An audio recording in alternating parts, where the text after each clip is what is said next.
አሁን የእግዚአብሔር ልጅነት ስልጣን ያለው እንዳልኩኝ ወንጌል ሲመሰከርልኝ አንደኛ የተሰጠኝ ጥቅስ የኛው ጥቅስ ነው። ኢየሱስ ክርስቶስን ስትቀበል ምን ብለው ሰጡ? ይህንን ሲሰጡ ጥቅሱን ኦርቶዶክስ እኮ ይህን ጥቅስ አትቀበለውም ትቃወማለች ብለው ሰጡ።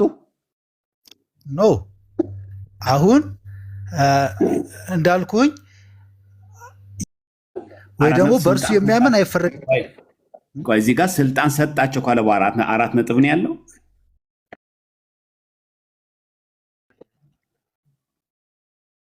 የለውም ማለት ነጥብ ያላደረገው ከታች ያለ አለ። ከዘንቀታችንን 13 ለምን ይላል? እነርሱም በደም ስማኝ፣ እነርሱም ይላል ምስክር ከእግዚአብሔር ተወለዱ እንጂ በምን ተወለድን? ማንም ከውሃና ከመንፈስ ካልተወለደ በቀር ጨርሰው ማንም ከውሃና ከመንፈስ ካልተወለደ አይልም። የዮሐንስ ወንጌል ምዕራፍ 3 ላይ አይልም ይሄ ጥቅስ? አየህ ስልጣንን ሰጣቸው ካለ በኋላ የእግዚአብሔር ልጆች የምንሆንበትን መንገድ ነገረ። በእምነት ብቻ እንዳንል እነርሱም ከእግዚአብሔር ተወለዱ እንጂ ይላል። በምን ተወለዱ? ጌታ የዮሐንስ ወንጌል ምዕራፍ 1 ቁጥር 3 ላይ እኮ ስትሄድ አይልም። ይሄው ዮሐንስ ወንጌል ምዕራፍ 3 ይሄው ራሱ እኮ ተናገረ። ምዕራፍ 3 ላይ እኮ ምን አለን? ራሱ ለኒቆዲሞስ ሲናገር ምን አለን? ይሄው ተመልከት ምን እንዳለን እዚህ ጋር። እውነት እውነት እላችኋለሁ ሰው እኮ አይልም፣ ሰው ከውሃና ከመንፈስ ካልተወለደ መወለድ በምን ተባለ? ከውሃና ከመንፈስ ካልተወለደ በቀር የእግዚአብሔር መንግስት ሊገባ አይችልም። ሊገባ አይችልም ማለት አይድንም ማለት ነው አይደል? አይደል? ምስክር እያየሁት ነው። ስለዚህ ካልተወለደ ማለት መወለድ ይሰማል። መወለድ የሚለው በምን ገለጸልን? ከውሃና ከመንፈስ። ስለዚህ ዮሐንስ ወንጌል ምዕራፍ 3 መለሰልን ማለት እዚሁ ዮሐንስ ወንጌል ሳንወጣ። ስለዚህ ወደ አንድ እንመለስ። አንተ ወደ አነሳኸው ምን አለ? እነርሱም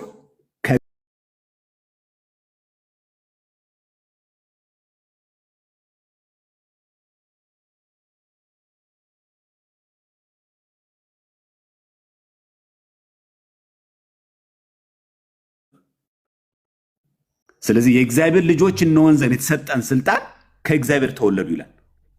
እነዚህ የማኖች የእግዚአብሔር ልጆች ተባሉ። ስለዚህ ከእግዚአብሔር የተወለዱ የእግዚአብሔር ልጆች የተባሉት ከምንድን የተወለዱት? ከውሃና ከመንፈስ። ከምን አልተወለዱም? ከደም ወይም ከስጋ ፈቃድ አልተወለዱም። ይህኑ ጌታ ራሱ አብራርቶታል። ቅድም የጠቀስኩልህ 3 ላይ ምን አለ ጌታ? ከስጋ የተወለደ ስጋ ነው አለ። እዚህ ጋር መጀመሪያ እውነት እውነት እላችኋለሁ አለ እና ሰው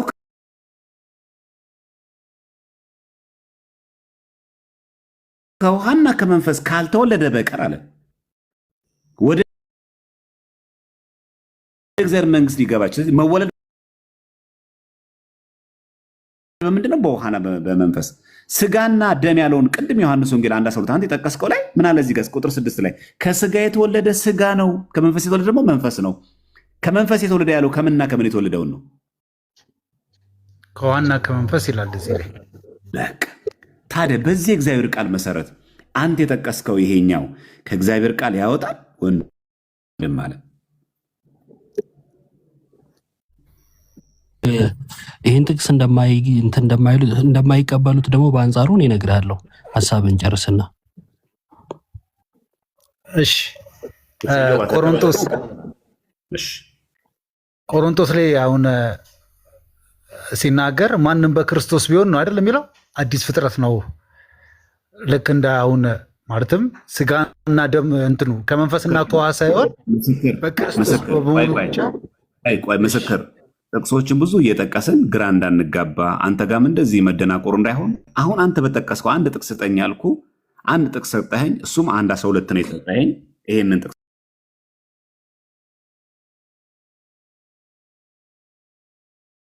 ማለት ነው አሁን በተነታ ነው በተማማርንበት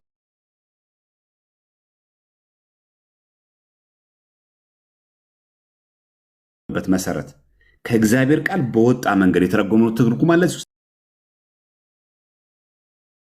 አሁን የጠቀስነው ለተቀበሉት ሁሉ ግን በስሙ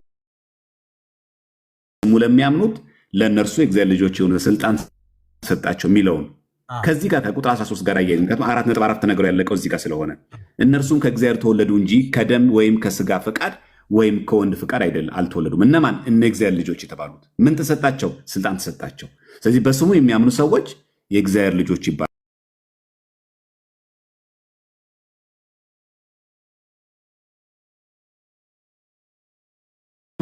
በቀለሜ ቋንቋ ሳናላምጥ ነው የምንወጣው። ምንም ማለት ነው። በቃ ይሄ ነው የኛ ትምህርት። አንተ ግን ምን ብለሃል? በዚህ ጥቅስ ወደ ፕሮቴስታንት ተስቤያለሁ ብለሃል። እዚህ ምን አተ በዚህ ይሄን ጥቅስ ተጠቅሶ ምን የተሳሳተ ነገር ተነግሮ የሚለውን ያው እንትን ልትለው አልቻልክም፣ የለምም ጭምር ማለት ነው። መጨረሻም ላይ ቆሮንቶስም ላይ ያልከው በክርስቶስ ቢሆን አዲስ ፍጥረት ነው። ያው ነው በክርስቶስ የሚሆነው እንዴት ነው? ቅድም አየን እኮ የተለየ ነገር የለውም። ግን አንድ ነገር ልበለ፣ ለተቀበሉት በስሙ ለሚያምኑት ለነሱ የእግዚአብሔር ልጆች የሆኑ ዘንድ ስልጣን ሰጣቸው ነው የሚለው አይደለ? ለተቀበሉት ሲል ላመኑበት ማለት ነው አይደል? ምስክር አንተ ነፃ ፍቃድን ተጠቅመህ ነው የምታምነው? ፈልገህ ሰው በልቡ መስክሩ አይደለም የሚለው? አዎ ፈቅደ ማለት ነው። ፕሮቴስታንቶች ለምሳሌ የመስራቾቹ እንደዛ ያምኑ። ለምሳሌ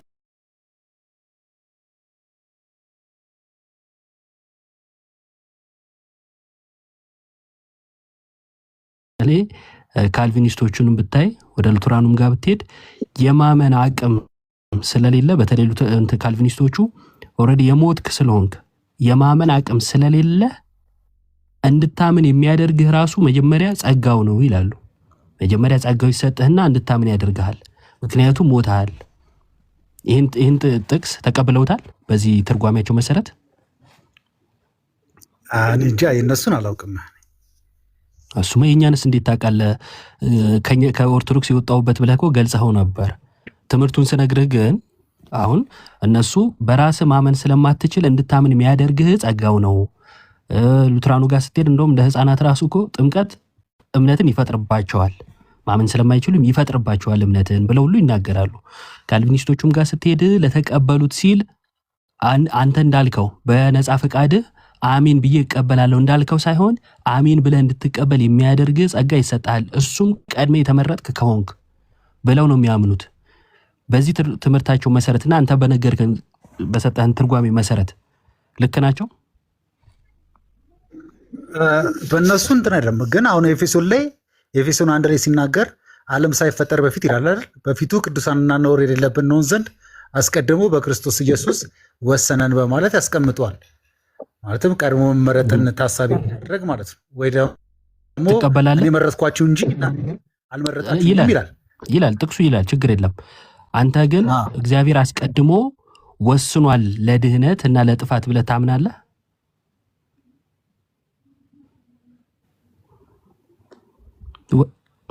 ወደ ሄድክ ወጣ በክርስቶስ መረጠን። አሁን የጠቀሰው ጥቅስ ራሱ የሚለው ምንድን ነው? በክርስቶስ መረጠን ነው የሚለው። በክርስቶስ መረጠን ማለት ምን ማለት ነው? እኛን ለማዳን አምላክ ሰው ሆኖ ስለኛ ሞቶ ተሰቅሎ እመኑብኝ ትድናላችሁ ብሎ ትምህርት ሰጥቶናል አይደለ? ስለዚህ በክርስቶስ የመረጠ እንዴት ነው? ክርስቶስ ስለኛ ሞቱን ለኛ ነው መሰቀሉ ለኛ ነው ብለን አምነን በስሙ ስንቀበለው ማለት ነው።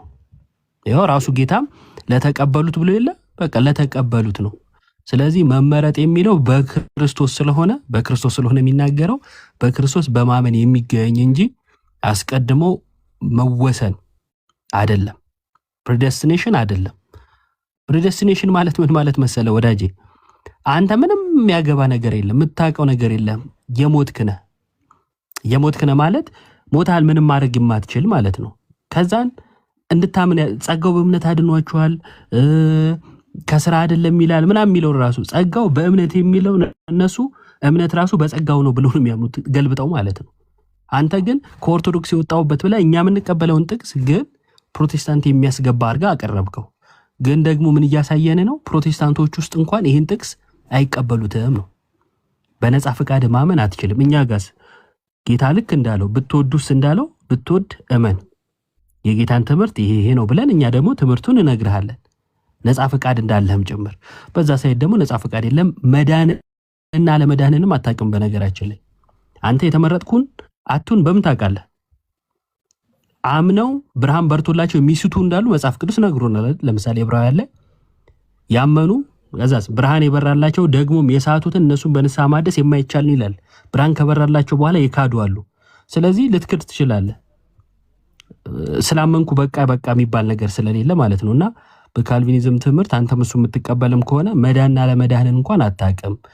ኦርቶዶክስ የምትቀበለውን ትምህርት ሳታውቀው ከወጣ በኋላ ለሌሎቹም ጭምር ነው። ሳታውቁ ከወጣችሁ በኋላ እዛ ስትሰሙ እንግዳ እየሆናችሁ እንጂ ኦርቶዶክስ ስለማትቀበለው አይደለም።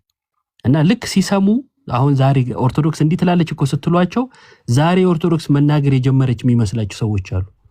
እነሱ ናቸው መስማት የጀመሩት እንጂ ኦርቶዶክስ ዛሬ አይደለም መናገር የጀመረችው። ይሄን ለይቶ ማወቅ ይፈልጋል ብዬ አስባለሁ። ወንድሜ እግዚአብሔር ይስጥልኝ ዲያቆን። እግዚአብሔር ያክብርልን። ሰላም በሉንና ክርስቶፎሮስ እና ኤቢ እና ቴዎሲስም አላችሁ። ከዛ በኋላ ናታን ሪፍሌክት ታደርጋለህ። ዝም አሰኘ ናቸው ብዙ ደቂቃ።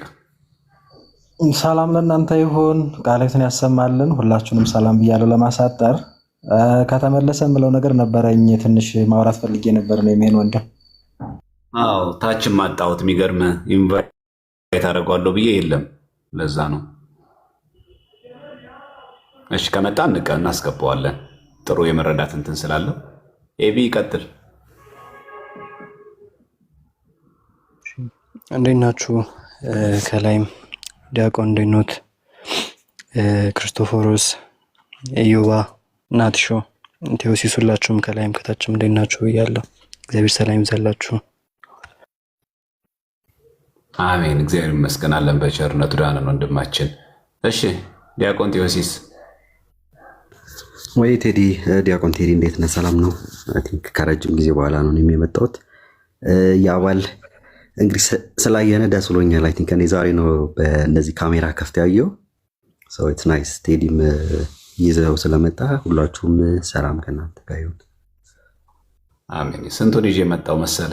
ትቀልዳለህ እንዴ? በጣም እሺ። ናታን ሪፍሌክት አድርግና እነ ኤቢ ምናምን ቴዎሲስም ትንሽ ትላላችሁ። ከመጣ እናስገባዋለን።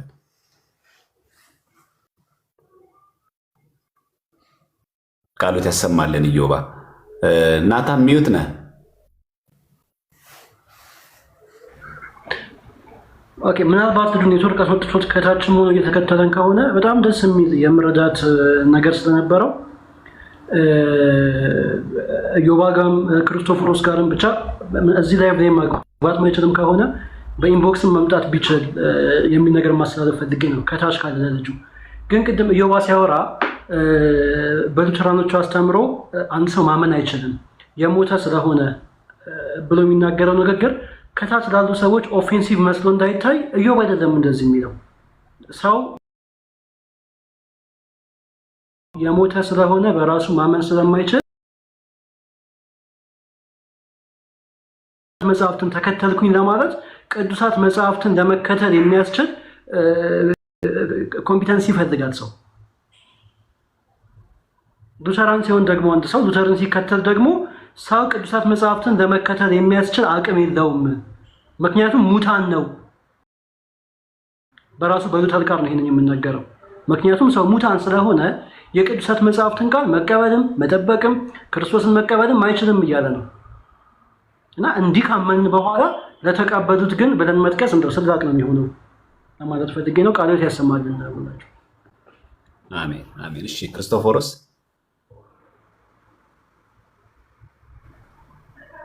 ኦኬ ልጁ ካልመጣ ሳው ላይ ጥቂት ነገር ልበል። እንደዛ ነው።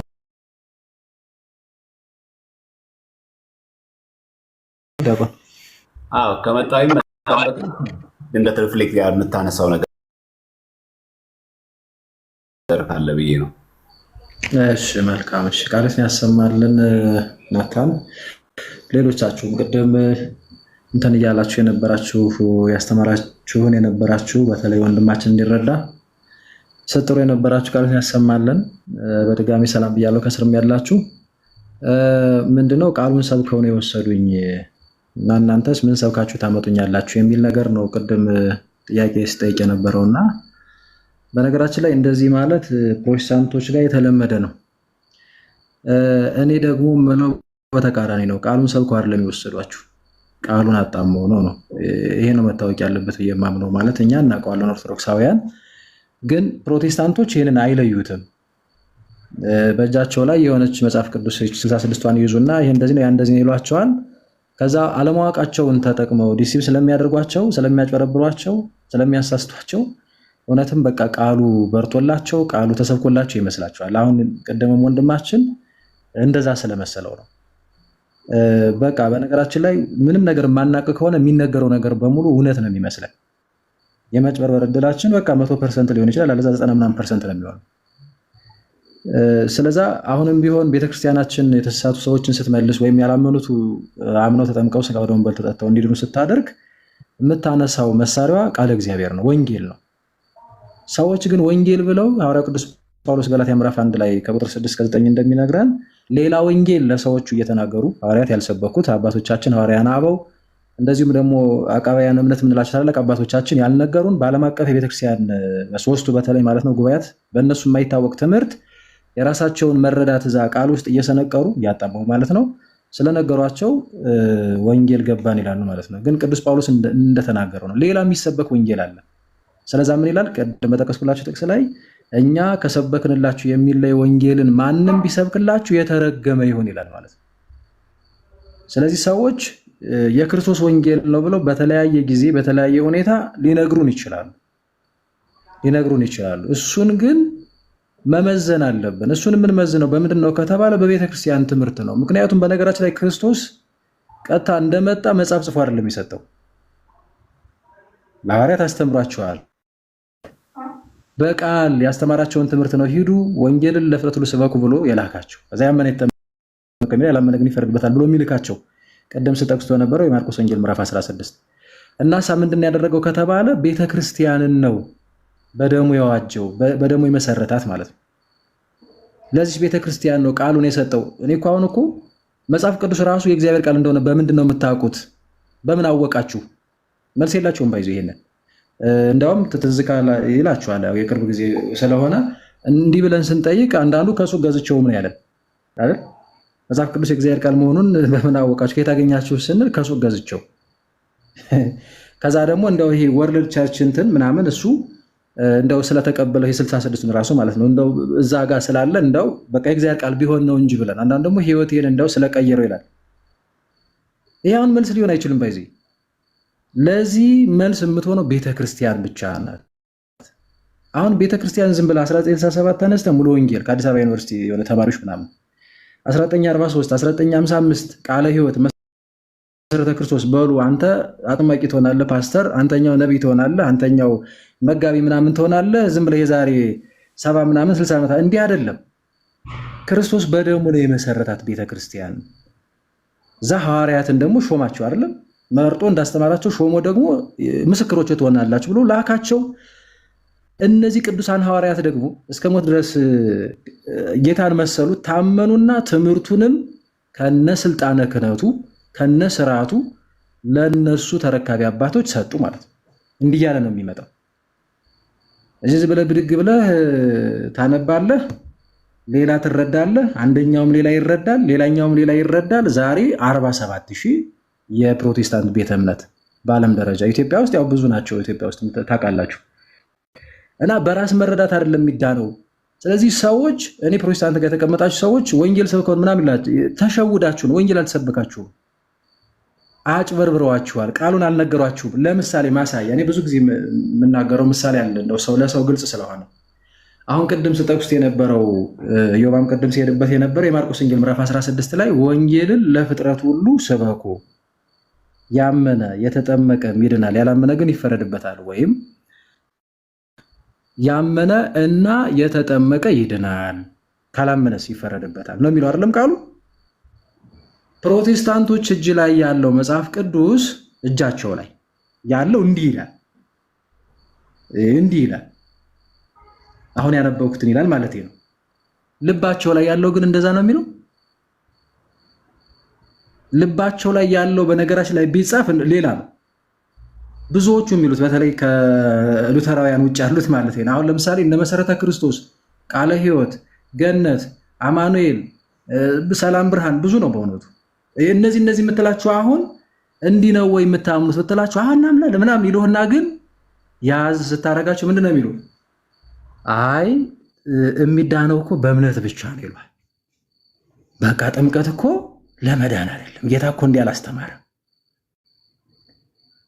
እና ጌታ ማለት የፈለገው ይሉሃል ማለት ነው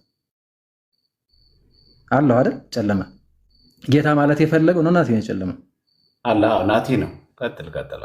እሺ ጌታ ማለት የፈለገው ወይም ወንጌል እኮ የሚለው አንድ ሰው አምኖ ይድናል ነው። ጥምቀቱ ግን ለምስክርነት ይወልናት ነው። ወይም ደግሞ አምኖ ይድንና ስለዳነ ነው የሚጠመቀው።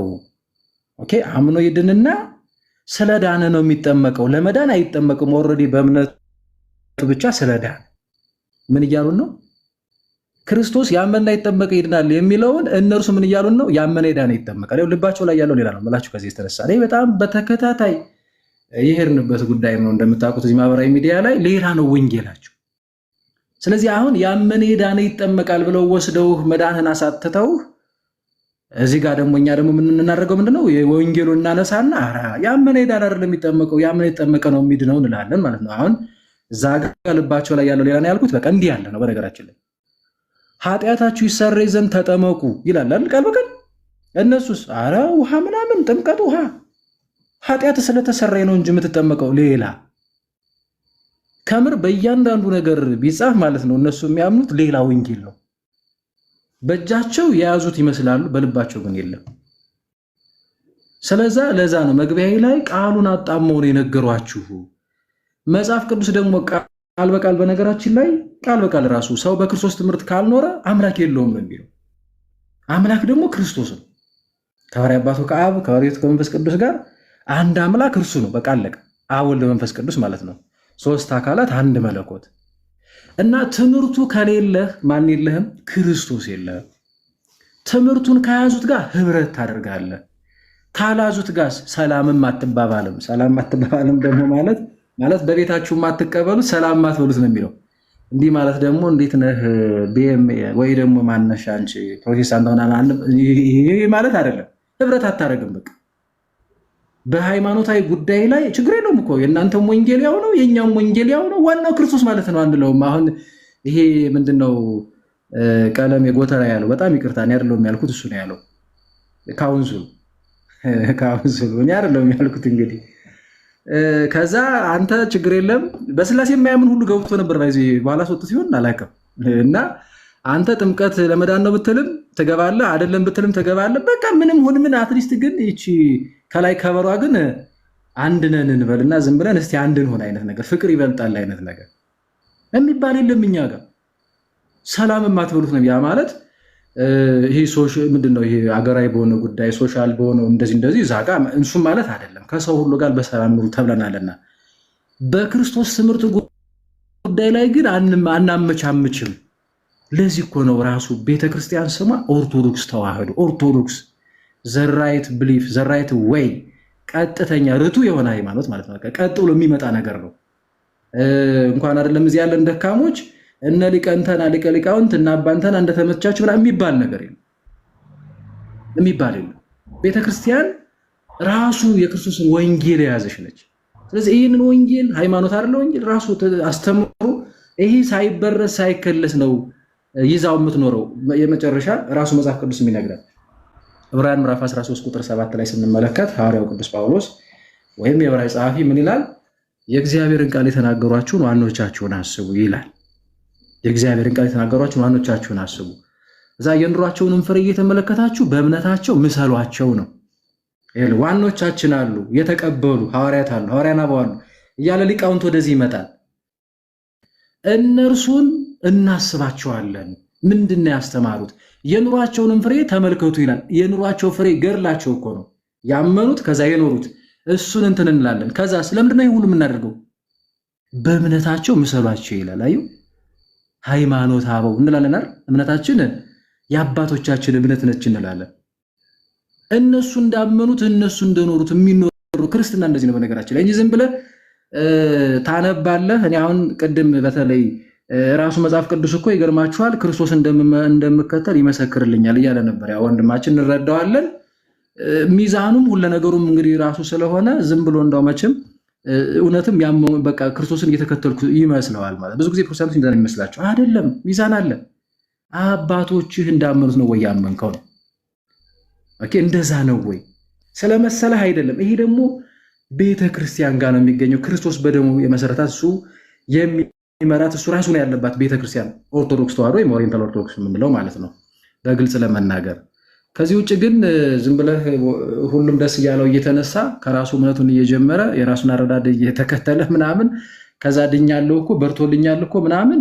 በነገራችን ላይ እንደዛ መጎረር ይቻል ይሆናል። አሁን ድኛለሁ በሞት እኮ መንግስተ ሰማያት እገኛለሁ ይቻላል፣ ግን አይገባም። ከምር እንደዚህ ባለ ነገር አይገባም። አሁን እየፈረድኩ አይደለም። በቃ ቃሉ ነው። ቅድም ስናገር የነበረው ነው። እዚህም ወንድሞቻችን ሲናገሩት የነበረው ነው እና ይህንን እኔ ከስር የምታዳምጡን ስላላችሁ ቆም ብላችሁ ብታዩት መልካም ነው በጣም ለማለት ነው። እንዳላበዛ ዲያቆን እዚህ ጋር ይበቃኛል። እግዚአብሔር ይስጥልኝ። እግዚአብሔር ያክብርልን፣ ቃሎት ያሰማልን። እስራኤል እንዴት ነህ? አለሁልህ። እንደምን አለ? አለሁ እግዚአብሔር ይመስገን።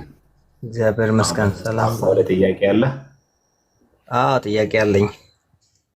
በቤቱ ርዕስ ላይ ግን መጀመሪያ በገባንበት መልስ አለ። እስቲ አይ እሱ ባወራው ላይ አሁን ምንድን ነው ስለ ጥምቀት ነው እያወራ ያለው ነው። አቤት እኮ ትመጣል። በእሱ ላይ ግን ፕሮቴስታንት ክርስቶስ ብቻ የሚለው ነው። ከአምስቱ ብቻዎች አንዱ ክርስቶስ ብቻ የሚል ነው አለ። አዎ ምን ማለት ነው ክርስቶስ ብቻ ሲሉ? ወልድ የሌለው ሕይወት የለውም ማለት ነው። ሰው በአብና መንፈስ ቅዱስ ኖሮት ወልድ ከሌለው ማስረጃ ልታሳይ ትችላለህ? ክርስቶስ ብቻ ማለት ወልድ የሌለው አብ የለውም ማለት ነው። አዎ የሚል ፍቺ ያለው። አዎ ታዲያ እሱን ቤተክርስቲያን ተቀበለ። ዮሐንስ መልእክት ላይ ወልድ የሌለው ሕይወት የለውም ይላል። ክርስቶስ ብቻ የሚለው ከአምስቱ ብቻዎች አንዱ ትርጉሙ ይሄ ነው። አዎ ምክንያቱም መስዋዕቱን መቀበል አለብህ። ለኃጢአት ሁሉ ለሰው ልጆች ሁሉ ኃጢአት መስዋዕት የሞተው ኢየሱስ ክርስቶስን ማመን አለብህ። ከየት ቤተ እምነት ነው? ቆይ እስራኤል ከሙሉ ወንጌል። ሙሉ ወንጌል ከአምስቱ ብቻዎች አንዱ ብቻ ሶላ ክራይስት ስትል የምትናገረው ወልድ የሌለ አብ የሌለ ወልድ የሌለው አብ የለውም ብለህ ነው? አዎ ወልድ የሌለው አብ የለውም። ምክንያቱም በእኔ በቀር ወደ አብ የሚመጣ የለም። አዎ በእኔ በቀር ወደ አብ የሚመጣ የለም ስለሚል ወደ አብ መሄድ የምንችለው ስሩ ጂሰስ ነው ማለት ነው። አምስቱን ብቻዎች ንገረኝ እስቲ። አምስቱን ብቻዎች መዳን በእምነት ነው። መዳን በጸጋ ነው። መጽሐፍ ቅዱስ ብቻ፣ ኢየሱስ ክርስቶስ ብቻ አዳኝነቱ ማለት ነው። ብቻ ሲል ግን ምን ማለት ፈልገው መሰለህ? እንደዚህ ላብራራልና መዳን እና አሁን ስላሴን የሚክድ የስላሴ አስተምሮ የሚክድ አይደለም። ቆይ እስራኤል ስንት ዘረዘርክ? አንደኛው ምንድን ነው? ስክሪፕቸር ወይም መጽሐፍ ቅዱስ ብቻ። ሁለተኛ መዳን በክርስቶስ ብቻ። ሶስተኛ በጸጋ።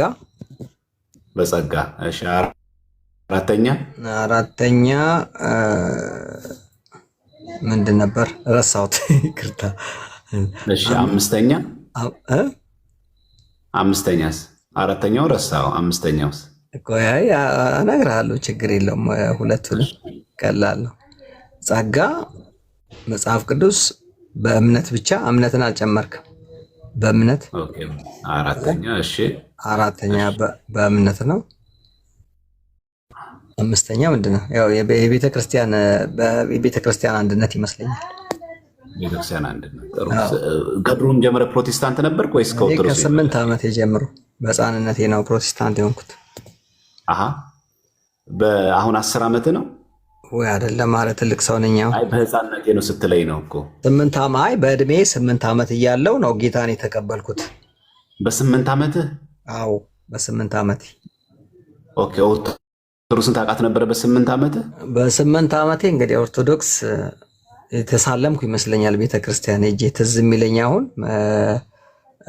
ኦኬ። ማን አረገ ማለት ፕሮቴስታንት ያደረገ በምን ምክንያት ነው? በምን ምክንያት ማለት ምን? ልክ እንደ ቤም ምን ተረድተህ ነው? ወንጌል ሰማሁ፣ የክርስቶስን አዳኝነት። የት ሄደ? ወንጌል ሰማሁ፣ ተሰበከልኝ። ወንጌል እንዲሁ ሜዳ ላይ ማን ሰበከ? የጎረቤት ሰው ሰበከኝ። በ8 ዓመትህ? አዎ በ8 ዓመቴ። ከዛ አንተ ክርስቶስን ቤተክርስቲያን አትሰብክም ብለህ ወጣ? አይደለም አሁን ቤተክርስቲያን አትሰብክም ሳይሆን በዛ ሰዓት እኛ በነበርንበትም ሰዓት ኦርቶዶክስ ክርስቶስን አትሰብክም፣ እውነት ለመናገር ማለት ነው። በ8 ዓመትህ? አዎ እኔ ኖርማሊ ያው ከዛም በኋላ ይኸውልህ ልንገርህ፣ እኛ ከዛ በኋላ ኦልሬዲ ሚካኤል ቤተክርስቲያን ታስረን ገብተን ነበረ፣ አባታችን ስላልነበረ። ስንት ዓመትህ ነው አሁን? ስንት ዓመትህ ነው እኮ? ስንት ዓመትህ ነው? 40 ዓመቴ ነው አሁን። 40 ዓመትህ? አዎ።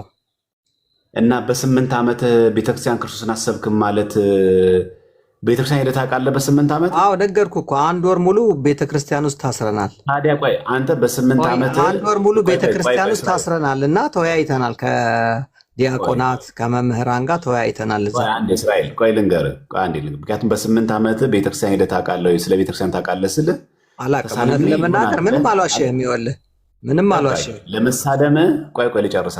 ለመሳለምህ እርግጠኛ እንኳን አይደለህም። በጣም እርግጠኛ አይደለሁም እኮ ስለመሳሪያ። ስለዚህ ያልሄድክበት ለመሄድ እንኳን ተገኝተህባት ትምህርቷን እንኳን የማዳመጥ እድል ያላለማግኘት እርግጠኛ ባልሆንክበት ክርስቶስ አይሰበክም ነበር ማለት አይከብድም?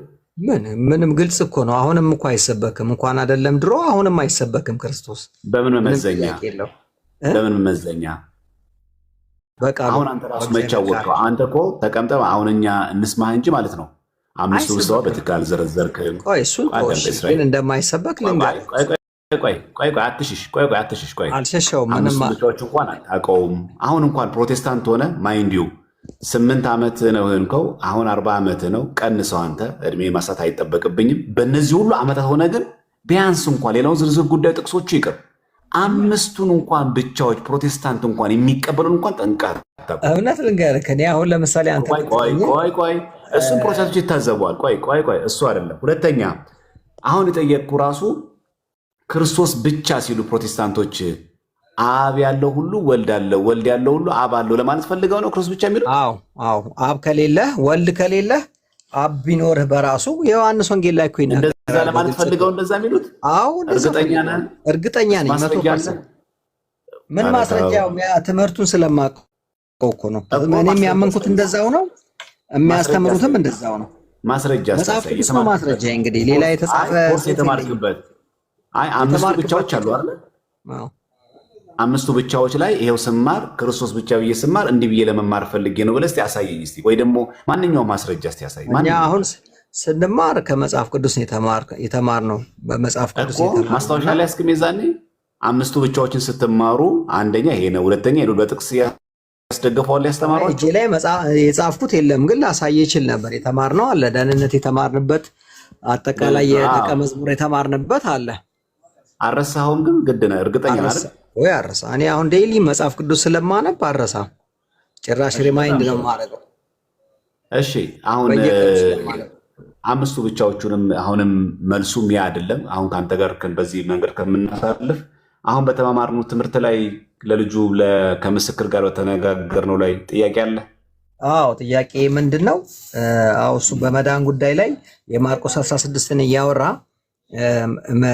ማለት ያመነ የተጠመቀም ይድናል ይላል። የማርቆስ 16 የጌታችን ትምህርት ነው። ጌታችን በመጨረሻ የተናገረው ትምህርት ነው፣ እውነት ነው። ግን እዛ ጋር ያመነ የተጠመቀም የሚለው የውሃን ጥምቀት ብቻ ነው የሚናገረው፣ ስለ ውሃ ጥምቀት ብቻ ነው። እንዲህ ከሆነስ የዮሐንስ መልእክት ኢየሱስ ክርስቶስ ማለት ምዕራፍ 2 ቁጥር 3 ላይ ቴክስት አድርጌው ነበር ኮሜንት ላይ በውሃና በደም የመጣ እርሱ ነው የሚመሰክሩት መንፈሱና ውሃው ናቸው እና በውሃ ብቻ የመጣ አይደለም ይላል እና ከዛ በኋላ መጨረሻ ላይ የሚስማሙትን ውሃውና ደግሞ በአንድ ይስማማሉ ይልና የእግዚአብሔር ልጅ ምስክርነት የሚስማሙት በእግዚአብሔር ልጅ ምስክርነት ያለው እዛ ጋር ግልጽ ነው ትምህርቱ። ማለት ዮሐንስ ሊል የፈለገው ኦልሬዲ ውሃው መንፈሱና የጌታችን ኢየሱስ ክርስቶስ ምስክርነት ወይም ምስክር ማለት አዳኝነቱን ስለ ኃጢአተኞች መሞቱን መመስከር። እስራኤል ጥያቄ አድርገው ስድን ጽሑፍ ሆነ። እሺ ጥያቄ በውሃ ብቻ ነው ወይ? ዮሐንስ ማርቆስ 16 ላይ የሚናገረው ጥምቀት ስለ ውሃ ብቻ ነው ወይ? ሰው በውሃ ብቻ ተጠምቆ እንደማይድን ደግሞ መጽሐፍ ቅዱስ ይናገራል። የመንፈስ ቅዱስ ጥምቀትም ያስፈልገዋል። እና ይህንን ኦርቶዶክስ ምንድን ነው የምታስተምረው? ከጥያቄውም መጀመሪያ ላስተካክለውና ወይ ደግሞ አርመውና ኦርቶዶክስ ቤተክርስቲያን በውሃ ብቻ ነው የምታጠምቀው ወይስ በውሃና መንፈስ የምታጠምቀው? በውሃ ብቻ ነው የምታጠምቀው። ማስረጃ ምንም በልሳን አትናገሩም፣ በልሳን አትጸልዩም፣ የመንፈስ ቅዱስ ስጦታ የለባችሁ። ምንም አናይም በኦርቶዶክስ ቤተክርስቲያን። እስራኤል ዳንሳ። እሺ ኢዮብ ቀጥልሽ። እሺ ሰላም ብያለው እስራኤል። እግዚአብሔር ይመስገን። እንደምን አለ? እንግዲህ እግዚአብሔር ይመስገን። ከአንድ ነገር ብጀምር ደስ ይለኛል። ርዕስ መቀየር ብለህ እንዳታስበው፣ ለመማማር ብለህ አስበው። አስቀድሞ መጽሐፍ ቅዱስ የእግዚአብሔር ቃል ነው አይደል? አዎ። በምን አወቅ የእግዚአብሔር ቃል መሆኑን? የጴጥሮስ መልእክት ላይ የእግዚአብሔር ሰዎች ጻድቃን በመንፈስ ተመርተው የጻፉት እንደሆነ በዚህ አመንኩኝ፣ በእምነት አውቄያለሁ። እሱ ራሱ የጴጥሮስ መልእክት ራሱ ትክክለኛ የእግዚአብሔር ቃል መሆኑን በምን አወቅ? በእምነት ጌታ የምታመንከው የሆነ ነገር ለማመን ግራውንድ ያስፈልጋል አይደል? አዎ፣ ጥሩ ነው። መኖሩን ስታውቅ ነው የምታምነው። እና ጌታ የምታመንከው በመንፈስ ቅዱስ አማካኝነት መንፈስ ቅዱስን ስቀበል በመንፈስ ቅዱስ አማካኝነት እውነትና ውሸትን ለይቼ ያወቅኩኝ። እምነቱ በጌታ ምክንያት አንዴ እስራኤል አንዴ መጽሐፍ ቅዱሱ ነው የቀደመው ወይስ መንፈስ ቅዱስ ወደ አንተ መምጣቱ ነው የቀደመው? አንተ ጋር የቀደመው ቃሉ ነው የቀደመው። ቃሉን እኮ በጣም ጥሩ። መንፈሱ ሳይሆን የቀደመው ቃሉ ነው። ስለዚህ ቃሉ ከቀደመ ቃሉ ራሱ የእግዚአብሔር ቃል መሆኑን የነገረ መንፈሱ ሳይሆን፣ ምክንያቱም መንፈሱ በኋላ የመጣ ስለሆነ ሌላ ነገር ያስፈልግሃል ማለት ነው። ማስረጃ መልሱን ማስረጃ ስጠኝ። ማስረጃ አልኩ እኮ በእምነት ተቀበልኩኝ። የእግዚአብሔር ቃል መጽሐፍ ቅዱስ ከእምነቱ በፊት ቃሉ አለ ብለኸኛል። ቆይ አንዴ ተረጋጋ። ከእምነቱ በፊት ቃሉ አለ ብለኸኛል። አዎ በስብከት ነው ተሰበከልኝ። ልክ ሮሜ ላይ እንደሚለው ካልሰበኩ ከየት ያምናሉ እንደሚለው በስብከት ነው ተቀበልኩት። አንዴ እሺ፣ አንዴ የሰበከልህ አካል መጽሐፍ ቅዱስ የእግዚአብሔር ቃል ነው ብሎን የሰበከልህ? አዎ መጽሐፍ ቅዱስ የእግዚአብሔር ቃል ነው። በመጀመሪያ በምን አወቀ እሱ? ኢየሱስ ክርስቶስ ኃጢአታችንን እንደሞተ እንደተሰቀለ። እስራኤል እየተደማመጥን ያልተጠየቀ ነገር ባታነሳ ደስ ይለኛል። እየጠየቅኩ ያለሁትን ነገር ስማኝ። የሰበከ አካል መጽሐፍ ቅዱስ የእግዚአብሔር ቃል መሆኑን በምን አወቀ? አንተስ በምን አመንከው? እሱን እንደዛ ሲልህ አንድ ሰው አስቡት፣ አንድ ሰው ይሄ እግዚአብሔር ቃል ነው ሲለው አምኖ ነው ወንድማችን። አንድ ሰው እንደዛ ሲለው አምኖ ነው አሁን ያለው። እሱ በምን አወቀ? እሱ የእግዚአብሔር ቃል አንደኛ በእምነት ሰውየውን አምነህ ነው ያለው። አዎ አምኜዋለሁ። በልብ ውስጥ አልጠየቅኩም። እስራኤል የተማረ ብቻ ሳይሆን በልብ ውስጥ አለ። አልጠየቅኩህም። እያዳመጥክ ሰውየው በምን አወቀ? አንተን የሰበከ ሰው የእግዚአብሔር ቃል መሆኑን በምን አወቀ? በእምነት። ኦኬ፣ እሱም አመነ። አዎ። እሱ ጋር እምነቱን የቀደመው ወይስ መጽሐፉ? መጽሐፉ ተሰበከው። ሲሰበከው በእምነት ተቀበለ። ይሰበካል። ልክ ወደ ዓለም ሂዱ ወንጌልንም ስበኩ እንዳለው ስንሰበክ እውነትን በልባችን እናውቃለን። ከዛ መንፈሱ ይመጣል። መንፈሱ ወደ እውነት ሁሉ ይመራናል። ይሄ ነው አካሄዱ። እሺ አሁን አንድ ሚዩት አድርግልኝና አንድ ነገር ልበል ለአድማጭ ለተመልካቾቻችን። ተመልከቱ፣ መጽሐፍ ቅዱስ ከየት መጣ የእግዚአብሔር ቃል ነው ወይ የሚለውን ማስረጃ ጠቅሶ መናገር አይችልም። ይልቁኑ ምንድነው እያለን ያለው ወንድማችን? በቃ አመንኩኝ አለ። መጽሐፍ ቅዱስ ደግሞ የሚለው እምነት ከመስማት ነው የሚለው አይደለ? ስለዚህ መስማት የግዴታ ይቀድማል። የሰማኸውስ ከማን ነው? የሰማኸው ራሱ ከማን ነው? ከሰው ነው የሰማው። ፓስተር ወይ ከሌ ብቻ የሆነ አካል ከዛን የሰማው ያ ቆይ አንዴ እስራኤል ያ አካል የነገረውን አካል አምኖ ነው መጽሐፍ ቅዱስ የእግዚአብሔር ቃል ነው ብሎ የመጣው እንጂ መጽሐፍ ቅዱስን እሱ በግኝት አግኝቶት አይደለም አይደል? ያ ማለት ምን ማለት ነው? ሰው ከቤተ ክርስቲያን ውጪ ሲሆን በራልኝ ከማለት ውጪ ማስረጃ የሚጠቅሰው የሚያሳየው የአባት ትምህርት የለም። ቅድም ምን ሲል ነበረ? አሁንስ ኢየሱስን መች ትሰብኩታላችሁ ሲል ነበረ አይደለ? እዚህ ጋር ደግሞ አንድ ነገር ማሳየት ፈልጋለሁ። የትኛው ዲኖሚኔሽን ላይ ነህ እስራኤል? አይደለም እዚህ ጋር ደግሞ አንድ ነገር ማሳየት ሙሉ ወንጌል የት አልከኝ? ሙሉ ወንጌል ሙሉ ወንጌል። በጣም ጥሩ። ኢየሱስ ለዓለም ነው የሞተው ብላ ታምናለች አይደል? ሙሉ ወንጌል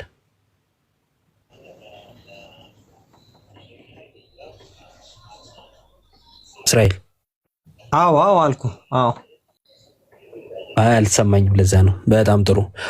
ኢየሱስ የሞተው አስቀድሞ ለወሰነባቸው ነው ብሎ የሆነ ሰው ቢያምን ኢየሱስን ያውቀዋል ወይስ አያውቀውም? እንዴት?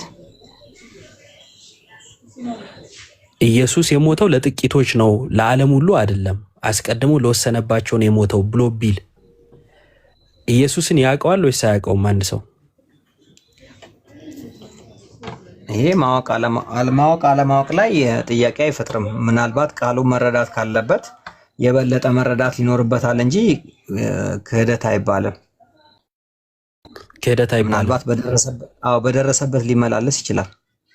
ኢየሱስ የሞተው ለዓለም ነው ወይስ ለጥቂቶች? በአንተ እምነት ኢየሱስ ክርስቶስ የዓለምን ሁሉ ኃጢአት የሚያስወግድ የእግዚአብሔር በግ ተብሎ ተጽፏል። ለዓለም ሁሉ ነው የሞተው። ዓለም ሁሉ ቢያምንበት ይድናል። ለዓለም እሺ፣ ለዓለም ሁሉ ነው የሞተው። መጽሐፍ ቅዱስ ስንት እውነት አለው? አንድ ነው ወይስ ሁለት የተለያዩ እውነቶች ነው ያሉት?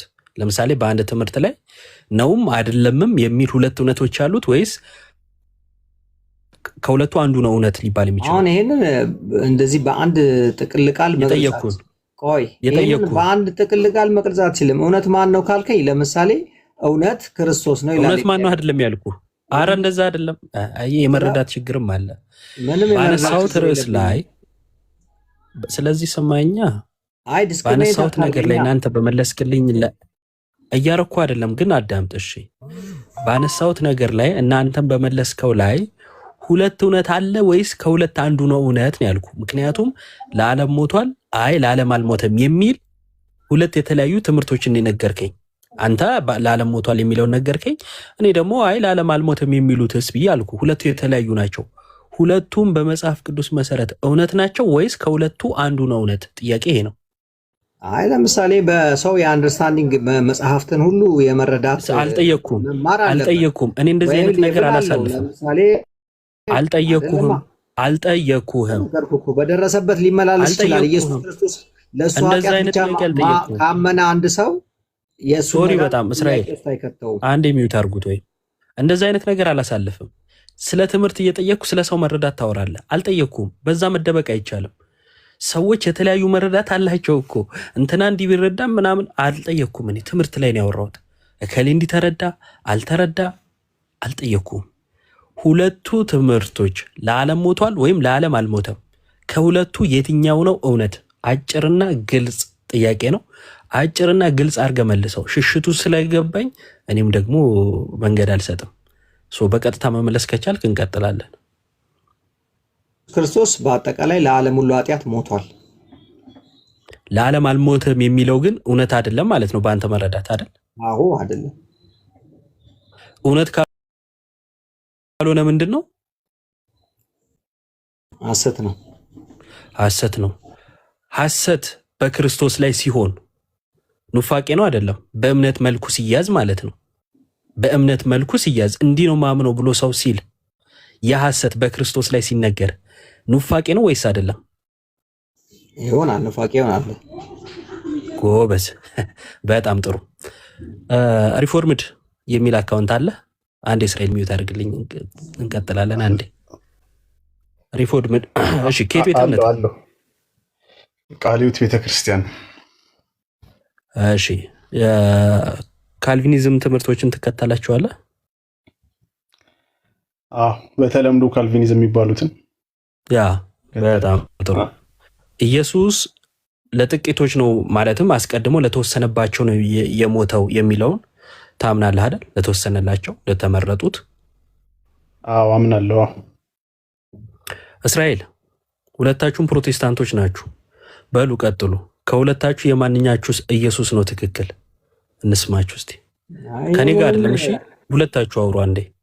አይ እኔ እንደዚህ አላወራም። ለምን መሰለህ? ይሄ አሁን ምንም አንተ ጋር ነው። ለምን አታወራም? ቆይ እስራኤል የእሱ ኑፋቄ ነው ብለኸኛል እኮ ቅድም አይደል? አንተ ድራይቭ እያደረክ ያለ የምታወጣው ኖርማሊ እኔ እንደዚህ አይነት ለመማማር እንጂ እንደዚህ አሁን ለመማማር አይደለም ምናምን ብለህ እንትን ለማለት አልፈልግም። ቆይ እስራኤል አንዴ አይ ምንም ችግር የለም። ሰው በደረሰበት ሊመላለስ ይችላል። አንዴ አላወራም እኮ እሺ፣ ሚውት አድርግልኝ ካላወራም። ሰው በደረሰበት ሊመላለስ ከቻለ እኛም በደረስንበት እንመላለስ። ለምን ታዲያ እኛን ትቃወማለህ? ጥያቄ ያለኝ ብለህ መግባት ራሱ እኮ የለብህም። እናንተ ክርስቶስ ላይ እንድትደርሱ ነው የምንፈልገው። ያ ጥላቻ የለብንም። አንተንም ጥላቻ የለብንም እኮ። እባክህ እንድናገር አትገፋፋኝ። በጣም በትህትናና በስርዓት ነው እያወራን ያለ ነው። ለኦርቶዶክስ ሲሆን ያለባቸውን ነገር እንድታዩት ስለፈለግኩ ነው። አያችሁ፣ አፉ በቃ እንትን ይላል ለኦርቶዶክስ ሲሆን ይኸው በቃ ኢየሱስ ላይ ችግር አለበት። ይኸው ኑፋቄ ነው አልክ እኮ። ኢየሱስ ላይ ተደራድረ ነጠላ መልበስና የህፃናት ጥምቀት ወይ ምናምን ብለህ ብትመጣ ለእኔ ምንድን ነህ አንተ? አያችሁ ኢየሱስን በዚህ ልክ ይደራደሩበታል፣ ለቡድን ሲሉ ማለት ነው። ቅድም ያወራቸው ሚዩት አድርግ እባክህ፣ ሚዩት አድርግ ወይ ቅድም የምትናገራቸውን ቃላቶች እየሰማው ስለነበር ነው። አይ ኦርቶዶክስ አፉ የሚፈታበት ሰው ሲመጣ በዚህ መልኩ ካላናገር ነው አንዳንዴ አሁን ይሄ ሰው ሊረዳው አይችልም። ይሄው በቃ መጀመሪያ ኑፋቄ አይደለም ማለት ምክንያቱም ወዴት እየሄደ እንደሆነ ገብቶታል። ፕሮቴስታንት ውስጥ እንዲህ አይነት ትምህርት ከሚቃወም ግን ኦርቶዶክስን ቢቃወም ኢየሱስ ለዓለም ሞቷል አልሞተም፣ ሞቷል ብሎ ካመነ አልሞተም የሚለውን ምን ማለት ትቀጥላለህ? ይቅርታ ወንድም፣ እሺ ትቀጥላለህ። አንዴ አምኖ የሱ እምነት ኢየሱስ ለዓለም ሞቷል የሚለው ከሆነ አልሞተም የሚለው ለሱ ምንድነው? ስህተት ነው አይደል? በቃ ስህተት ከሆነ ለኢዮብ ሲሆን ስህተት ለሌላው ሲሆን ልክ ሊሆን አይችልም አንዱ ነገር። ስለዚህ ወደ ሁለቱም ትምህርትን መናገር አለብህ። ለትምህርት ነው የመጣሁት አለ። ለትምህርት ከሆነ ይሄ ወንድማችንን አስተምረው። ስህተት ነው ብለሃል እኮ አይደል? በቃ እነሱ ማለት እንዲህ ናቸው። ከዚህ የተነሳ በአንተ አስተሳሰብ ኦርቶዶክስ ውስጥ ኢየሱስ አልተሰበከም፣ ፕሮቴስታንት ውስጥ ፕሮቴስታንት ነህ ከ8 ዓመት ጀምሮ ወዘተ ምናምን፣ እነሱ ውስጥ ደግሞ እንዲህ አይነት ትምህርት አለ። ስለዚህ የተሳሳተ ወይም ሌላ ኢየሱስ አለ ማለት ነው። ቴንክ ዩ ሪፎርምድ ሀሳብ መስጠት ይችላለሁ? ይቅርታ ይቻላል። ሪፎርምድ ስም ማን ነው? ይቅርታ ስሜ ናትናኤል ይባላል። ናትናኤል ጥሩ። ቃለ ሕይወት ነህ አይደለ? አዎ ቃለ ሕይወት ነኝ።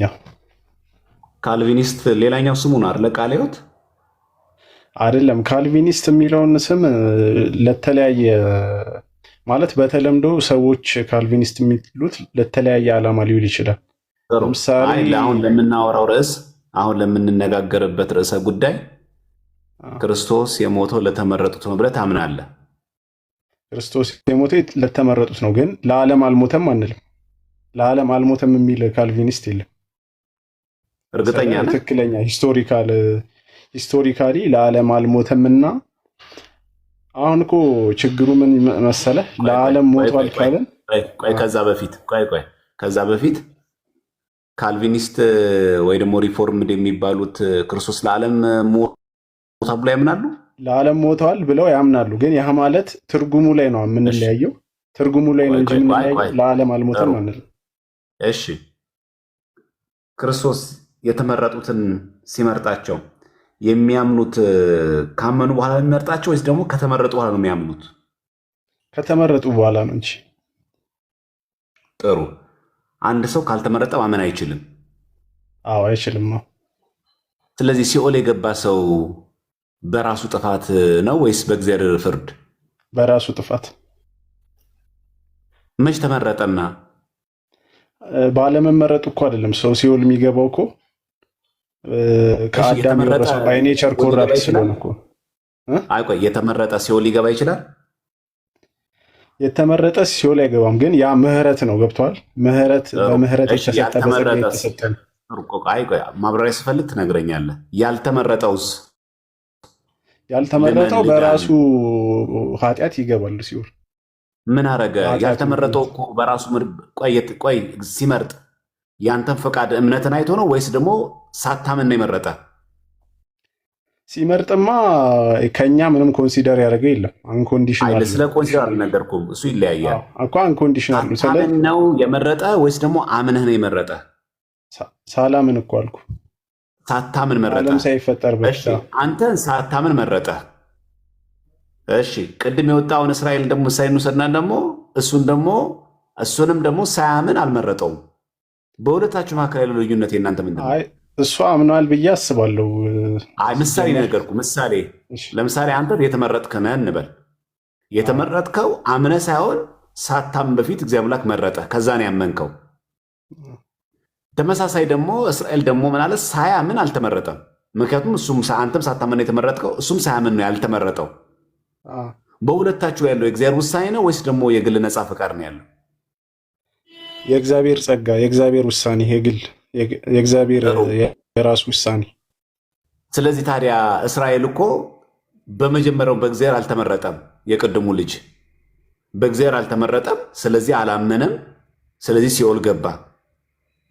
ይሄ ሰው ሲኦል ቢገባ እግዚአብሔር አምላክን ፍትሐዊ ያሰኘዋል?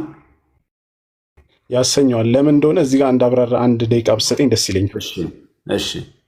እሺ አሁን መመረጥ ሲባል እግዚአብሔር ለመፍጠር ልክ ያው ከዓለም ሳይፈጠር በፊት ነው ያሰበው፣ በታይም አይደለም። በእርግጥ ግን ውድቀትን ኮንሲደር አድርጎ ነው የመረጠው ብዬ ነው ማምነው እኔ። ስለዚህ ሰው ሁሉ ቆይ እንዴ ልጨርስ የምፈልገው አይደለማ። ይሄ አሁን እኮ አንድ ደቂቃ የሰጠው ለምንድን ነው? የቤተ እምነትን ትምህርት ነው የምትነግረኝ፣ ያንተን መረዳት የቤተ እምነት የኔ ሳይሆን። ስለዚህ የምታሳይ መረጃ ታሳየኛለህ። ለዚህ ነው የምፈልገው ምንድን ነው ሁሉም ሰው የገባውን የእምነት መረጃ የሚያወራብን ከሆነ በደረሰበት የእውቀት ልክ ልናወራ ነው። አሁን የምናወራው መረጃ ከፍቼ አወራለሁ፣ ችግር የለው። እሺ ጥሩ እኮ ሪፎርምድ ያ ማለት ካልቪኒስት የተባለው የተመረጠ ነው ብሎ የሚያስበው መጀመሪያ በሁለት ሰዎች በሁለቱ ምሳሌ ትነግረኛለህ። አንተ የተመረጥክ ነህ፣ የቀድሞ ልጅ አልተመረጠም። እዚህ ጋር ወደ እምነት ሳትሄዱ ፊት ከዛ አንተ ከተመረጥክ በኋላ አመንክ፣ እሱ ደግሞ ስላልተመረጠ አላመነም። በሁለታችሁ ምርጫ ላይ ፍትሐዊነት አለ እኮ። እዚህ ጋር ስለ ፍትህ አይደለም የምናወራው፣ ጸጋ ነው። ጸጋና ፍትህ ጸጋው ለማን መጣ? ለአንተ እንድታምን አደረገ። አሁን እኮ ፍትህ ማለት እኮ ፍትህና ምህረት እኮ አንድ አይነት ካታጎሪ ውስጥ አስገብተህ እያወራ ስለሆነ፣ ግን ምህረት እግዚአብሔር ለወደደው ነው የሚሰጠው። ባይብል ሲናገር ምህረት ለወደደው ነው የሚሰጠው። ለምን? የፌርነስ ጥያቄ አይደለም። ስለዚህ ያልተመረጡ ሰዎች ያልተወደዱ ናቸው። ባይብል እንደዛ ነው የሚያስተምረው። ኦኬ። ስለዚህ ያልተመረጠ ሰው ያልተወደደ ነው።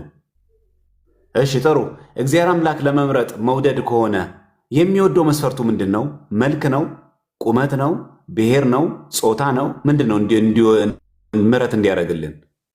እሱ የእግዚአብሔር ሂደን ዊል ነው፣ አልተገለጠልንም። ግን ከኛ አይደለም፣ ከኛ የሆነ አይደለም። ከቁመትም መልክም ምንም አይደለም፣ ከኛ የሆነ ነገር አይደለም። እግዚአብሔር በራሱ ፍቃድ አለው። ምሕረት ለወደደ ነው የመረጠን። ቆይ ምሕረት ለወደደ ነው ብለኸኛል አይደለ? እግዚአብሔር ለወደደ ነው። እግዚአብሔር አምላክ እንዲወደን ምንድነው? እግዚአብሔር አምላክ የሚወደው ነገር ውዱ መገለጫው ምንድን ነው? የእግዚአብሔር ውዱ መስፈርቱ ምንድን ነው? መልክ ነው የሚያየው?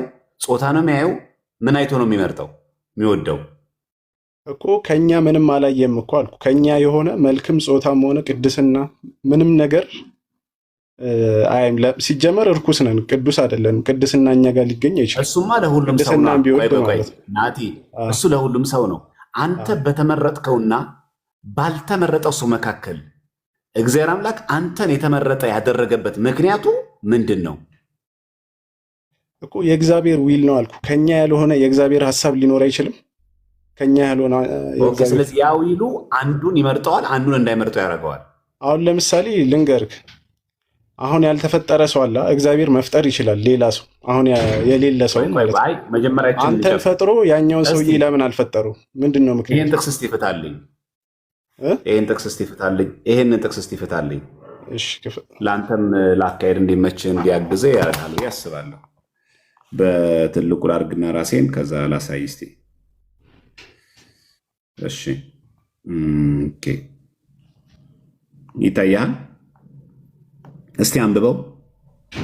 ሰዎች ሁሉ ሊድኑና እውነትን ወደ ማወቅ ሊደርሱ በሚወድ በእግዚአብሔር በመድኃኒታችን ፊት መልካምና ደስ የሚያሰኝ ሰዎች ሁሉ ምን ይሉ ሊድኑ ምን በሚል ሊድኑና እውነቱን ወደ ማወቅ ሊደርሱ በሚወድ ይላል። እግዚአብሔር ምንድን ነው የሚወደው? እውነቱን ወደ ማወቅ እንዲደርሱ። እነማን? ሁሉም። እነማን? ሁሉም ሰዎች ሁሉ። እስማማለሁ በዚህ ሐሳብ። ጥቅሱን ስለማውቀው ችግር የለም። አሃ የተመረጡት እንዴት ሆኑ እኮ?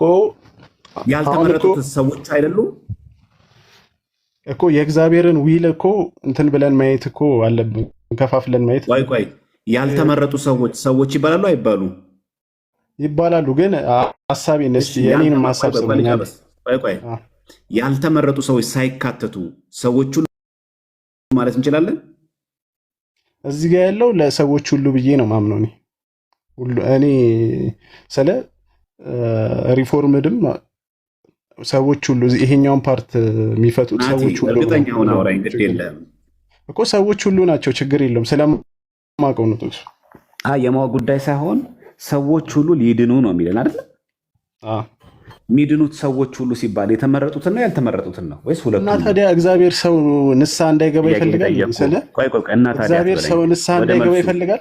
ናቲ ወደ መልሱ። እግዚአብሔር ፈቃድ እኮ ዲክሪቲቭ ዊል አለ። ዊሉን ከፋፍለን ማየት አለብን። አዳምጠኝ። ሰዎች ሁሉ ሲል የተመረጡትን ነው ያልተመረጡት ነው ወይስ ሁለቱንም ነው? ይሄን ብቻ መልስልኝ። እኔ እኮ እሱን እኮ መለስኩ። ሁሉንም ነው አልኩኝ እኮ። ለምን ደጋግመህ? የተመረጡትንም ያልተመረጡትንም? ሁሉንም ነው አልኩ። ስለዚህ እግዚአብሔር አምላክ ሰዎች ሁሉ ሲል የተመረጡትንም ያልተመረጡትንም ሊድኑ ይወዳል። ግን ሐሳቤን እስቲ ስማኝ ፕሊስ። ለመመካከር ከሆነ ሐሳቤን ብትሰማኝ ደስ ይለኛል። እሺ አሁን የኔ ሐሳብ ምንድን ነው? ይሄ ጥቅስ ለሰዎች ሁሉ ነው። ምክንያቱም እግዚአብሔር ሰው ንስሐ እንዳይገባ ይፈልጋል ማለት ይሄ አይቻልም። ንስሐ ከገባ እግዚአብሔር ይፈልጋል። ይሄ የእግዚአብሔር ያልተመረጡ ሰዎች ንስሐ መግባት ይችላሉ። ግን ፖይንቴ ሌላኛው ዊል ደግሞ ምን አለ? ዲክሪቲቭ ዊል የሚባል አለ። እግዚአብሔር የወሰነው ማለት ነው። የእግዚአብሔር ፈቃድ ሁሉ ይሆናል ይላል መጽሐፍ ቅዱስ ሲናገር። የእግዚአብሔር ፈቃድ ሁሉም እንደሚሆን ይናገራል። ይሄ ዲክሪቲቭ ዊሉ ከሆነ ለምን አይሆንም? ናቲ ወደ ሌላ ከሜዳ በፊት ሰዎች ሁሉ ማለት ለሁሉም ሰው የሚያጠቃልል ከሆነ ያልተመረጡ ሰዎች ሊድኑ ይችላሉ? ያልተመረጡ ሰዎችም አይድኑም። እንዴት ይድኑ ታዲያ? ሰዎች ሁሉ ቀድም አልከኝ። ሰዎች ሁሉ ሲል ሁለቱም ነው አልከኝ እኮ። ዊል የሚለውን ፈቃድ የሚለውን መጀመሪያ እየዘጋ አንተ ላይም ችግር ያመጣል፣ የአንተም ቴዎሎጂ ላይ ችግር ያመጣል ብዬ ነው አሁን የፈታህበት። የኔን መልሳለሁ። ቆይ ወደ ያታዝሮና ያንተ መልስልኝ። አሁን ይሄንን ደብል ስታንዳርድ አድርግና ተወሱን። አሁን መጀመሪያ ደብል ስታንዳርድ ሳይሆን ሐሳቤ የእግዚአብሔር ፈቃድ ሁሉ ይፈጸማል አይደል? የእግዚአብሔር ፈቃድ ሁሉ ይፈጸማል አይፈጸምም? ናቲ ቆይ ስጠይቅህ አትጠይቀኝ። እየጠየቅኩ ነው። ለምን? ኢየሱስ ክርስቶስ እኮ ጥያቄን በጥያቄ መልሷል አይደል? እኔ ኢየሱስ ክርስቶስን እየተከተልኩ ነው። እሺ አንድ የመጨረሻ ዕድል ነው የምነግርህ። ሰዎች ሁሉ ሲል ሁለቱም ያጠቃልላል አያጠቃልልም? እሱን እኮ ደጋግሜ መልሻለሁ። ሁለቱንም ነው። ግን እዚህ ጋር ፈቃድ የሚለውን ቃል ሁለቱም የሚያጠቃሉት ሊድኑ ይችላሉ? ሚድኑትማ የተመረጡት ናቸው። እሺ ያልተመረጠ ሰው ንስሐ ቢገባ ይድናል? ያልተመረጠ ሰው ንስሐ አይገባም። እሱ እኮ ነው ችግሩ። መግባት አይችልም? ንስሐ መግባት አይችልም። ለምን? በኃጢአት እስራት ውስጥ ነው። ማስረጃ ያልተመረጠ ሰው ንስሐ መግባት አይችልም የሚል ማስረጃ። እግዚአብሔር ከሳበው በቀር ወደ እኔ የሚመጣ የለም ይላል ዮሐንስ ላይ። ዮሐንስ ስንት ነው? 5 ጥያቄ ላይ ጠየቁ። ምን ብዬ ጠየቁ? ጥያቄውን የጠየቀኝ ያልተመረጠ ንስሐ ሊገባ አይችልም የሚል ጥቅስ። ቆይ ላውጣልህ። አንዴ ትንሽ ታገሰኝ። ባይብል እየከፈትኩ። እሺ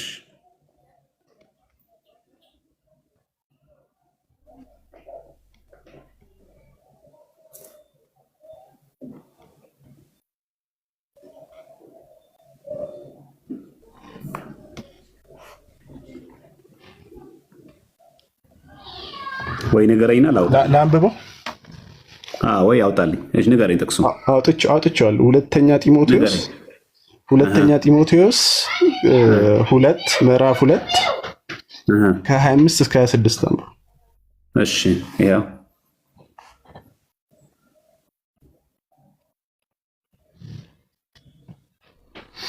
ደግሞም ምናልባት እግዚአብሔር እውነቱን ያውቁ ዘንድ ንስሐን ይሰጣቸዋልና። ለእነማ እኮ ንስሐን ማን ነው የሚሰጠው? ጥያቄ ነው። አንተ እኮ ነው ጥቅሱን ያመጣው። ስጠይቀኝና ጠይቀኝ እኮ ንስሐን የሚሰጠው እግዚአብሔር ነው። አየህ፣ እግዚአብሔር ካልሰጠ ንስሐ ራሱ ጊፍት ነው እኮ። ገባኝ። ምን ያውቁ ዘንድ ይቀጥላል። እዛው እኮ ይሰጣቸዋል ፈቃዱን ለማድረግ በዲያብሎስ ናቲ ጆሮ አለ አይደለ? አስረዳብለኛ እንዳስረዳም አደላሰጠኝ። ናቲ ሁለቱም ጆሮ ይሰማል አይደል? ስናገር ደርበህ አታውራ። በትክክል ይጠቀም። ስማኝ በደንብ እየጠየቅኩ መልሰህ አታውራ። እየተደማመጥን እናውራ። ምናልባት እግዚአብሔር እውነትን ያውቁ ዘንድ ንስሐን ይሰጣቸዋልና። ንስሐ የሚሰጣቸው ምንን ያውቁ ዘንድ ነው? እውነቱን ያውቁ ዘንድ። ማን ነው ንስሐ የሚሰጣቸው? እውነትን ያውቁ ዘንድ። ቆይ እኮ ማብራሪያ ስፈልግ ታብራራልኛለህ። የሶር ነው ስል የሶር ነው መልስልኝ። ንስሐ የሚሰጣቸው ማንን ያውቁ ዘንድ ነው? እውነትን ያውቁ ዘንድ። እውነትን ያውቁ ዘንድ ማለት ይድኑ ዘንድ ነው አይደለም? ይድኑ ዘንድ። አሁን ማነው ንስሐ እኮ አይደል? እንዳስረዳ ስለማፈልግ እሺ ብዬ መከታተል ነው የምችለው። አይደለም ከሆነ ነገር የእናንተ መድረክ ማለት ይድኑ ዘንድ አይደለም። ንስሐን ይሰጣቸው ዘንድ ማለት እውነትን ያውቁ ዘንድ ማለት ይድኑ ዘንድ ነው አይደለም? እኮ እውነትን እንዲያውቁ ንስሐ ይሰጣቸዋል ይላል። እውነትን ማወቅ ነው። እውነትን ያውቁ ዘንድ ማለት ይድኑ ዘንድ ነው አይደለም? እኮ ተረድቻለሁ እኮ ናቲ። ለምን ያልተረዳሁት አድርገህ አክት ታደርጋለህ? እኮ ንስሐን ይሰጣቸዋል ብለህ ጥቅሱን አመጣለህ። እጨርስልሃለሁ፣ እስከ መጨረሻው አነብልሃለሁ። አንተ እየተከተለ እየመለስክልኝ፣ ምክንያቱም ያመጣኸው አንተ ስለሆንክ ስጠይቅህ እየመለስክልኝ ሂድ። ማብራሪያ ስፈልግ ልክ እንደቅድሙ ጥቅስ አምጣልሃለሁ። በዚህ በተገለጠው ነገር ላይ ግን ምን ላይ ስጠኝ። ንስሐ ይሰጣቸው ዘንድ የሚችለው ማን ነው? እግዚአብሔር። ምን ያውቁ ዘንድ? እውነትን ያውቁ ዘንድ። እውነትን እንዲያውቁ የፈለገው ይድኑ ዘንድ ነው ወይስ እንዳይድኑ ፈልጎ ነው? እኮ ግን ክፍሉን አንብበዋል በደንብ ሙሉን እጨርስልሃለሁ። አንተ ትነግረኛለህ። እየመለስክልኝ ሂድ። ኧረ ናቲ በፈጠረ እባክህን እየመለስክልኝ ሂድና እጨርስልሃለሁ ጥቅሱን። ከዛ እንዲድኑ ነው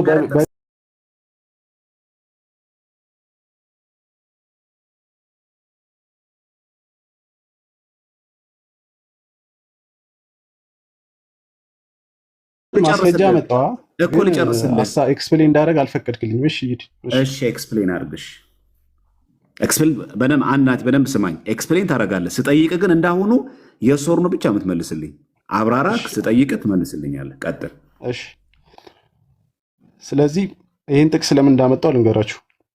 አሁን ቅድም የተጠየቅኩት ጥያቄ ምንድን ነው? ንስሐ የሚገቡት የተመረጡት ናቸው ወይ? ንስሐ የሚገቡት የተመረጡት ናቸው ወይ ተብዬ ነው ይህን ጥቅስ ያመጣሁት። አይደለም። አዎ አልኩ። አይደለም። እዛ ብለህ ጠይቀኸኝ ነበር። አይደለም። ምንድን ነው በለኝ። አየህ፣ ውሸታምነትን እዚህ ልንገርህ ወይ ረስተው ከሆነ ምን የጠየቁ ጥያቄ እኔ ንስሐ ያልተመረጡ ሰዎች ንስሐ ቢገቡም አይድኑም። ለዚህ ጥቅስ አምጣን ያልኩ እኮ። እንደዛ ስትል ምን አልኩኝ እኔ? ንስሐ ሲጀመር አይገቡም ያልተመረጡ ሰዎች። ውሸት ነው። ያልተመረጡ ሰዎች ሲጀመር ንስሐ አይገቡም አልኩ። ከዛ ማስረጃ አምጣ አልክ። ያልተመረጡ ሰዎች ንስሐ ያባራውና እኔ አሁን ጥያቄ ብዬ መልሰው አንድ አይነት ነው። እኔ ስማኝ፣ አንተ ያልከኝ ምንድን ነው? ምን ብዬ ጠየቅኩ? ጥያቄን ንገረኝ በትክክል። አንተ ማስረጃ አምጣ ነው ያልከኝ። ግን ማስረጃ አምጣ ከማለት በፊት ያልኩት ምንድን ነው? እኔ ያልኩትን ላስታውስ። የምን ማስረጃ? እዚህ ሰው ስላለ ችግር የለው። ያልተመረጡ ሰዎች ንስሐ አይገቡም ብዬ ነው። ከዛ ማስረጃ አምጣ ያልከኝ። እንደዛ አይደለም ያልኩ። አሁን አስተካክለው። ያልተመረጡ ሰዎች ወደኋላ ሄዶ ማየት ይቻላል። ችግር የለው። ያው የሚቀርጽ ሰው ካለ ተጠቀማቸው ደስ ይለኛል። እሱን ተዋቸውና ወደ ማሳቡ ግባ። ያልተመረጡ ሰዎች ወደ እግዚአብሔር ለመመለስ ንስሐ ቢገቡ መዳን አይችሉም። ለዚህ ጥቅስ አለኝ ያልከው እውነት ነው? አይደለም። እንደዛ አይደለም ያልኩት። ያልተመረጡ ሰዎች ሲጀመር ንስሐ አይገቡም አልኩ እኮ። ገባኝ እኮ። ንስሐ ሲጀመር አይገቡም አልክ አይደለ? ንስሐ መግባት አይችሉም ለማለት አይችሉም። ስለዚህ አይችሉም። አለመቻላቸው ነው ይህ ጥቅስ የሚያሳየው። ይሄ የሚያሳየው እግዚአብሔር እንደሆነ ንስሐን እንደሚሰጠው ማለት ነው። እግዚአብሔር ደግሞ ለሁሉም ንስሐ ከሰጠ ሁሉም ይድናል ማለት ነው። ንስሐ መግባት አይችሉም ያልከኝ አይደል?